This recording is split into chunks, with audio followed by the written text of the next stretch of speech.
Hey guys, Lise with Funtastic K9 Training, and I am going to answer Alyssa's question on Facebook that she posted in our comments.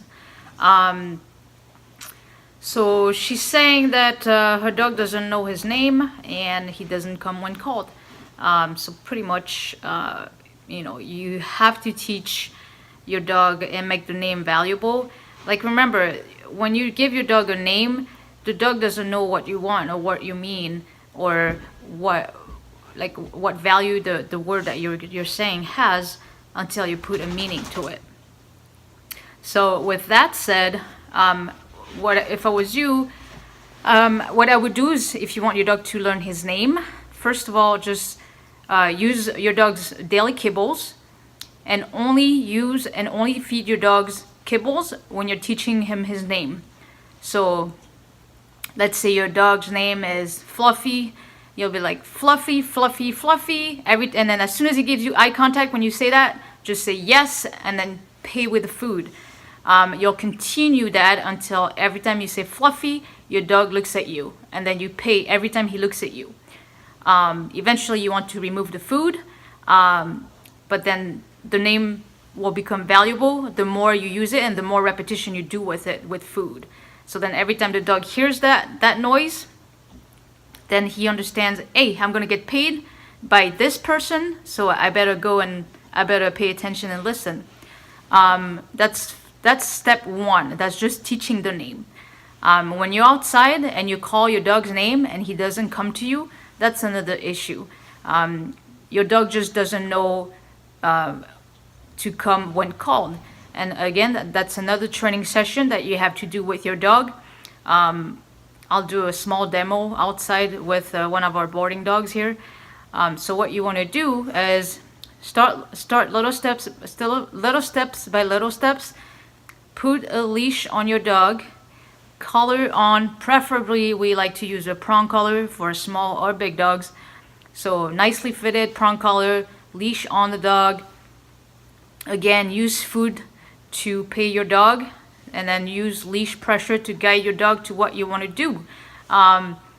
So I'll show you guys that on a video. It'll probably be more explanatory than with a video without a dog. But pretty much it's the same concept. You want to start with no distractions at first.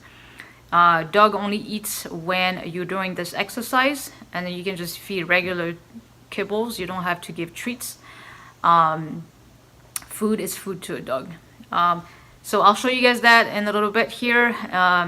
But yeah, your dog doesn't know his name and doesn't come when called because you probably just never maybe taught your dog that. It takes time, it takes repetition, it takes work to get results. So stay tuned. I'm going to show you guys here in a little bit. Alright, so I'm going to show you guys how we do the name thing, how we teach dogs their names. So he knows I have the food here already, but I'm not going to pay him until he gives me eye contact every time I say his name. Dobby, yes! So, you see that? Again, the food doesn't have to be out. I just have the food in my pocket or in a little pouch. But every time he looks at me when I call him, I'm gonna pay him.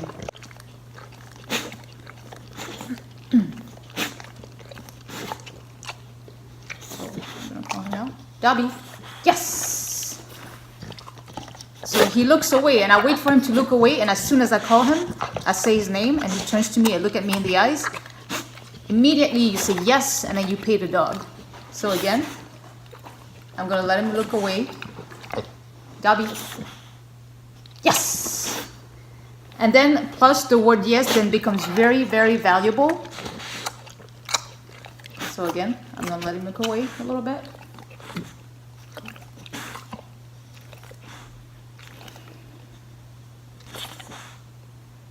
So now he knows attention is all on me. There you go. Dobby, yes!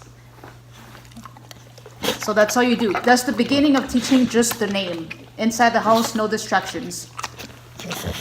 So we have Dobby here, and I'm actually going to show you how we do recalls without the prong collar. Even though he has the prong collar on, I don't have the leash attached to it. This is just leash to a regular flat buckle collar. And we're just gonna use a 6-foot leash. No, this is a 4-foot leash, sorry. I'm gonna use food, kibbles, and then I'm gonna use pressure.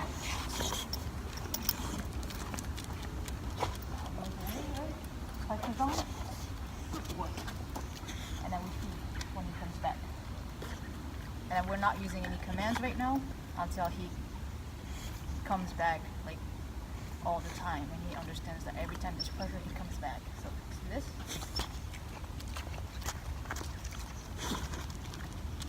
Okay. Boy. Yeah. Let's go. Again. Yes. So that way you become fun and valuable. So the dog, in the dog's mind, what's going on is let's go. So what's going on in the dog's mind is the more you repeat this, and then they start thinking, okay, so every time I feel that leash pressure going the other way, I have to look at the handlers and I get paid. So that's how we teach the dogs, right?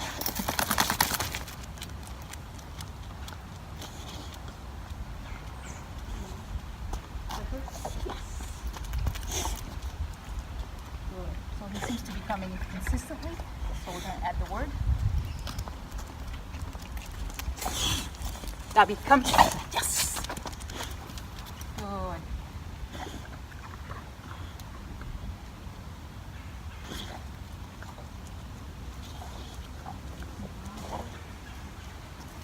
Gabby, come. Yes. Let's go. And so you want to move back. So when he goes, Gabby, come. Yes! You want to move back. And then feed. Say good, and then feed when he comes back. So again, I'll do it again. So now he's paying attention to me.